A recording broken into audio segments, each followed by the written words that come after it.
राधे राधे हमारे YouTube family. आज हम आपके लिए एक नई वीडियो के साथ फिर से आ रहे हैं।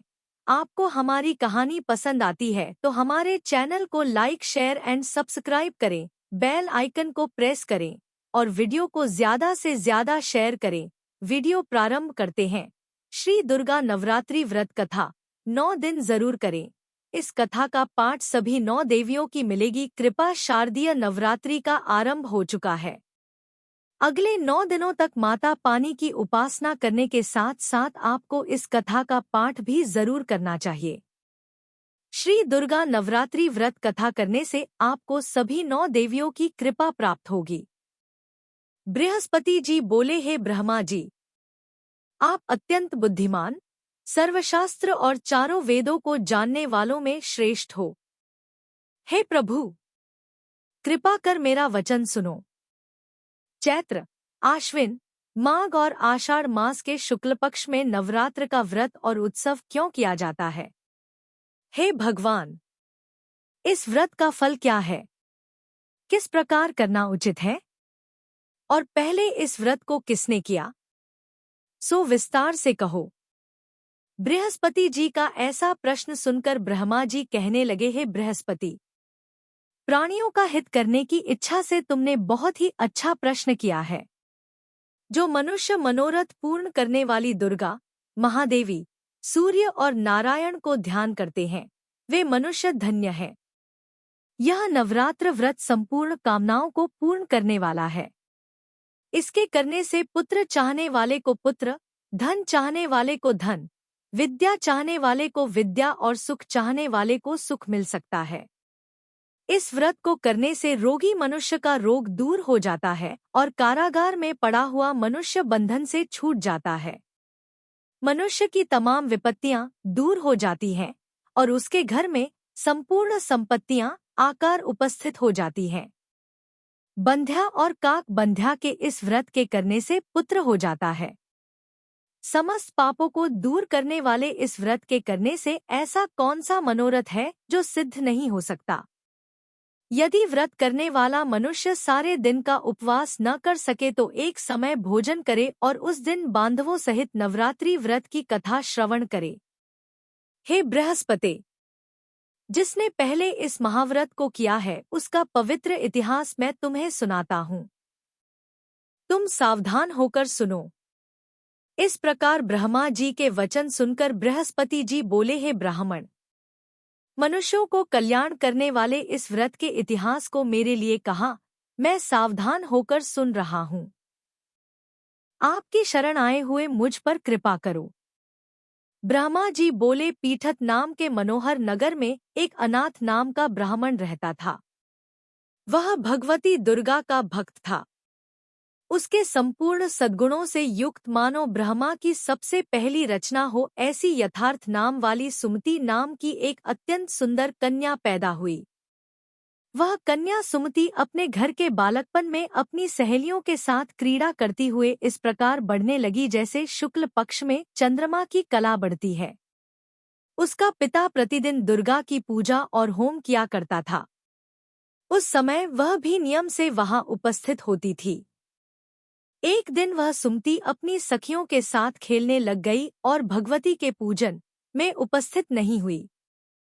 उसके पिता को पुत्री की ऐसी असावधानी देखकर क्रोध आया और पुत्री से कहने लगा कि हे दुष्ट पुत्री, आज प्रभात से तुमने भगवती का पूजन नहीं किया, इस कारण मैं किसी कुष्ठी और जय माता दी दरिद्र मनुष्य के साथ तेरा विवाह करूंगा। इस प्रकार कुपित पिता के वचन सुनकर सुमति को बड़ा दुहक हुआ और पिता से कहने लगी कि हे पिताजी, मैं आपकी कन्या हूँ। मैं आपके सब तरह से अधीन हूँ। जैसी आपकी इच्छा हो मेरा विवाह कर सकते हो। होगा वही जो मेरे भाग्य में लिखा है। मेरा तो इस पर पूर्ण विश्वास है। मनुष्य न जाने कितने मनोरथों को चिंतन करता है, पर होता वही है जो भाग्य में विधाता ने लिखा है। जो जैसा करता है उसको फल भी उस कर्म के अनुसार ही मिलता है, क्योंकि कर्म करना मनुष्य के अधीन है, पर फल देव के अधीन है। जैसे अग्नि में पड़े हुए तृण उसको अधिक प्रदीप्त कर देते हैं, उसी तरह अपनी कन्या के ऐसे निर्भयता से कहे हुए वचन सुनकर उस ब्राह्मण को अधिक क्रोध आया। तब उसने अपनी कन्या का एक कुष्ठी के साथ विवाह कर दिया और अत्यंत क्रुद्ध होकर पुत्री से कहने लगा कि जाओ जाओ, जल्दी जाओ, अपने कर्म का फल भोगो। देखे केवल भाग्य भरोसे पर रहकर क्या करती है। सब प्रकार से कहे हुए पिता के कटु वचनों को सुनकर सुमति अपने मन में विचार करने लगी कि अहो, मेरा बड़ा दुर्भाग्य है जिससे मुझे ऐसा पति मिला।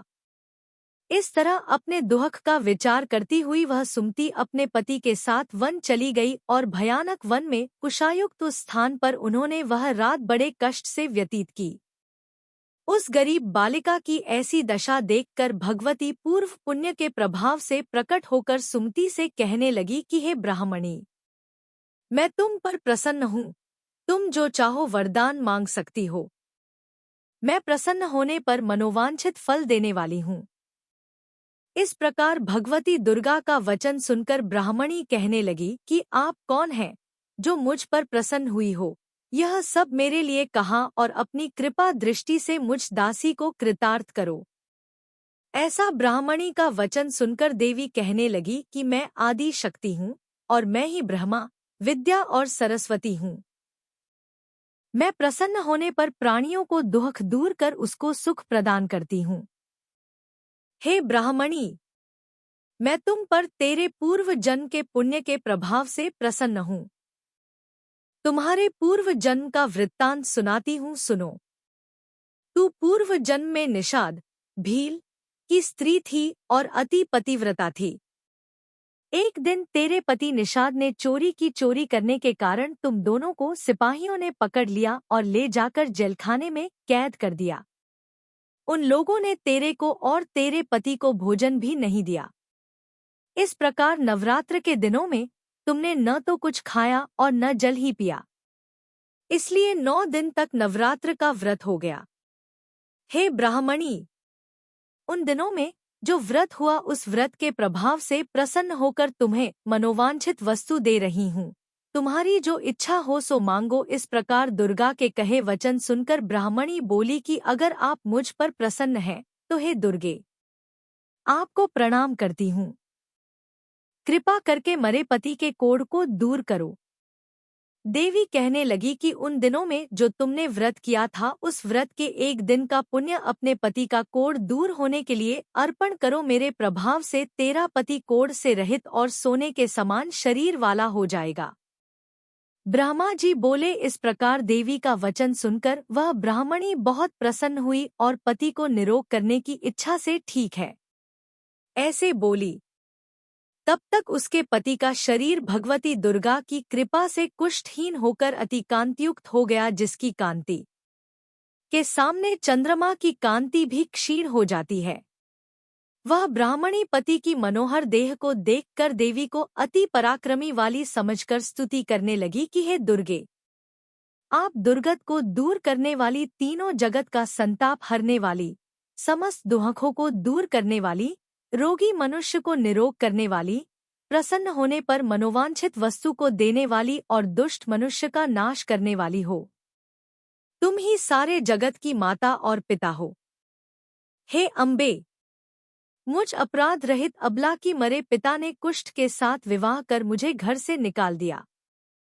उसकी निकाली हुई मैं पृथ्वी पर घूमने लगी। आपने ही मेरा इस आपत्ति रूपी समुद्र से उद्धार किया है। हे देवी, आपको प्रणाम करती हूँ। मुझ दीन की रक्षा करो। ब्रह्मा जी बोले कि हे बृहस्पति। इसी प्रकार उस सुमति ने मन से देवी की बहुत स्तुति की। उससे की हुई स्तुति सुनकर देवी को बहुत संतोष हुआ और ब्राह्मणी से कहने लगी कि हे ब्राह्मणी, तुम्हारे उदायल नाम का एक अति बुद्धिमान, धनवान, कीर्तिवान और जितेंद्रिय पुत्र शीघ्र ही होगा। ऐसा कहकर वह देवी उस ब्राह्मणी से फिर कहने लगी कि हे ब्राह्मणी, और जो कुछ तेरी इच्छा हो वही मनोवांछित वस्तु तुम मांग सकती हो। ऐसा भगवती दुर्गा का वचन सुनकर सुमति बोली कि हे भगवती दुर्गे, अगर आप मेरे पर प्रसन्न हैं तो कृपा कर मुझे नवरात्रि विधि बताइए। हे दयावती, जिस विधि से नवरात्र व्रत करने से आप प्रसन्न होती हैं, उस विधि और उसके फल को मेरे लिए विस्तार से वर्णन करें। इस प्रकार ब्राह्मणी के वचन सुनकर दुर्गा कहने लगी कि हे ब्राह्मणी, मैं तुम्हारे लिए संपूर्ण पापों को दूर करने वाली नवरात्र व्रत विधि को बतलाती हूँ, जिसको सुनने से तमाम पापों से छूटकर मोक्ष की प्राप्ति हो जाती है। आश्विन मास के शुक्ल पक्ष की प्रतिपदा से लेकर 9 दिन तक विधि पूर्वक व्रत करें। यदि दिन भर का व्रत न कर सके तो एक समय का भोजन करें। पढ़े लिखे ब्राह्मणों से पूछकर घट स्थापना करें और वाटिका बनाकर उसको प्रतिदिन जल से सींचे। महाकाली, महालक्ष्मी और महासरस्वती की मूर्तियां बनाकर उसकी नित्य विधि सहित पूजा करें और पुष्पों से विधि पूर्वक अर्घ्य दें। बिजौरा के फूल से अर्घ्य देने से रूप की प्राप्ति होती है। जायफल से कीर्ति, दाख से कार्य की सिद्धि होती है। आंवले से सुख और केले से भूषण की प्राप्ति होती है। इस प्रकार फलों से अर्घ्य देकर यथाविधि हवन करें। खांड, घी, गेहूं, शहद, जौ, तिल, बिंब, नारियल, दाख और कदम्ब इनसे हवन करें। गेहूं होम करने से लक्ष्मी की प्राप्ति होती है। खीर व चंपा के पुष्पों से धन और पत्तनों से तेज और सुख की प्राप्ति होती है। आंवले से कीर्ति और केले से पुत्र हो। कमल से राज सम्मान और दुखों से सुख संपत्ति की प्राप्ति होती है। व्रत करने वाला मनुष्य इस विधान से होम कर आचार्य को अत्यंत नम्रता के साथ प्रणाम करे और यज्ञ की सिद्धि के लिए उसे दक्षिणा दे। इस महाव्रत को पहले बताई हुई विधि के अनुसार जो कोई करता है उसके सब मनोरथ सिद्ध हो जाते हैं। इसमें तनिक भी संशय नहीं है। इन 9 दिनों में जो कुछ दान आदि दिया जाता है उसका करोड़ों गुना फल मिलता है। इस नवरात्रि के व्रत करने से ही अश्वमेघ यज्ञ का फल मिलता है। हे ब्राह्मणी, इस संपूर्ण कामनाओं को पूर्ण करने वाले उत्तम व्रत को तीर्थ, मंदिर अथवा घर में ही विधि के अनुसार करें। ब्रह्मा जी बोले कि हे बृहस्पति, इस प्रकार ब्राह्मणी को व्रत की विधि और फल बताकर देवी अंतर्ध्यान हो गई। जो मनुष्य या स्त्री इस व्रत को भक्ति पूर्वक करता है वह इस लोक में सुख पाकर अंत में दुर्लभ मोक्ष को प्राप्त होता है। हे बृहस्पति, यह दुर्लभ व्रत का माहात्म्य मैंने तुम्हारे लिए बतलाया है। ऐसा ब्रह्मा जी के वचन सुनकर बृहस्पति जी आनंद के कारण रोमांचित हो गए और ब्रह्मा जी से कहने लगे, हे ब्रह्मा जी, आपने मुझ पर अति कृपा की जो अमृत के समान इस नवरात्रि व्रत का माहात्म्य सुनाया। हे प्रभु, आपके बिना और कौन इस माहात्म्य को सुना सकता है। ऐसे बृहस्पति जी के वचन सुनकर ब्रह्मा जी बोले कि हे बृहस्पति, तुमने सब प्राणियों का हित करने वाले इस अलौकिक व्रत को पूछा है, इसलिए तुम धन्य हो। यह भगवती शक्ति संपूर्ण लोकों का पालन करने वाली है। इस महादेवी के प्रभाव को कौन जान सकता है।